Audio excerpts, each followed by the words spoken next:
Hello everybody, I'm Art, and welcome to another episode of Minecraft Enigmatica 2 Expert. Today, I think we're finally going to put our fusion reactor to its true purpose and get started on the endgame and try to unblock Draconic evolution. And by that, I mean we're going to start into extended crafting and try to figure out how to automate that. Because last time we left off on Draconic evolution, we needed to make the crafting core. And to do that, we have to ladder up through almost all of extended crafting. And to make the crafting core, we need to be able to make crystal team, which requires elite crafting, which requires taking our basic one up to the advanced tier, then up to the elite tier. So I think that's what we're going to do now. And to start with, the advanced one is just the basic one surrounded by upgraded catalysts. And the catalysts aren't that hard to make. It's all things we already mostly have automated already. Even the quote-unquote ultimate catalyst is really just emeralds and luminescence, which we already have. So let me go upgrade my table a tier. Alright, so while working on the extended crafting tables, I decided to try to figure out how to automate them. And let's be clear, this is just a test setup for now, and it only works with the basic one, because it doesn't work with the advanced yet. We will get to that in a little bit. But to do it, you need the standard ME interface sitting on top of an automation interface, which is a special block from extended crafting. The automation interface must have power. It sits on top of a basic crafting table. What you do is you insert your recipe into the basic crafting table once, come up to the automation interface, hit save recipe, which will set this green checkbox. You can then set options on which direction to insert and extract from, and whether or not to auto eject pieces that don't work right. So now I can automatically create the advanced crafting table, which might seem a bit silly, but we really do need multiples of these things. These automation interfaces can only do one recipe at a time, and the later tables start using multiples of these things, and it starts adding up fast. So I figured I might as well just nip this in the bud right from the start. But that's the first step of this done, now to make the elite one. Okay, so now I've got the process for making the elite table finished, and I've got elite table made. If we look in here, you can see that it's already crafted, and it says that it's auto-craftable because I figured out how to do this. And this is where I thank everybody who came before me, because I would never have found this on my own, because it involves a mod I've never run into that is really innocuous, and I would not have noticed, because it's only 8 items total, and that's PackagedAuto, which exists specifically to handle auto crafting for things like extended or extreme crafting, anything where the crafting table is larger than 3x3. It handles up to 81 items total, which is a 9x9 table. So the way PackagedAuto works is that it has a package recipe encoder that is similar to the recipe maker for AE2. I can't remember what that block is called offhand. But you come in here and you can input a recipe however you want and save it to a slot and then encode it into the package recipe holder. You need 2 of these at a time because you need to put one into a packager, which works sort of like a molecular assembler, where you put the recipe in, it takes all these items and makes it into a sub-combined recipe package. It makes 1 of these per 9 items in the recipe, up to 9 of these total. Now I need to be clear, this is really just a workaround for how people used to do this anyways, manually through AE2 to begin with. Like there are ways you could tell it to basically take a random item that you've like named with an anvil or something and create that as the output into a chest while storing all of the inputs and make a stack of the multiple stacks of those, same as this is doing with its packages.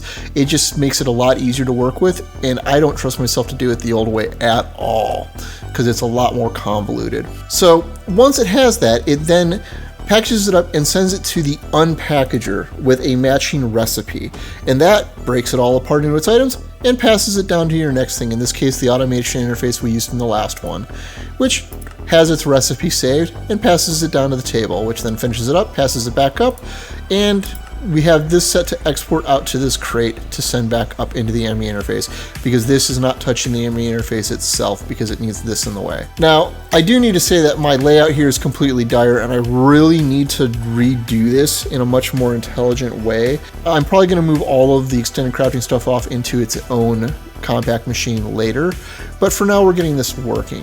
Which brings us to why we needed the elite crafting table to begin with, and that was to make the crafting core, which requires crystalline components, which requires crystalline ingots, which come out of the elite crafting table. So bear with me while I duplicate this, but with an elite crafting table instead. Okay, so I set up the crystalline ingot creation pretty much exactly the same as the advanced table. Except it's coming through on this other side. I cleaned this up a little bit. I was able to move the ME interface down. I realized I was being an idiot there because the unpackagers can handle a direct connection to the AE2 network anyways.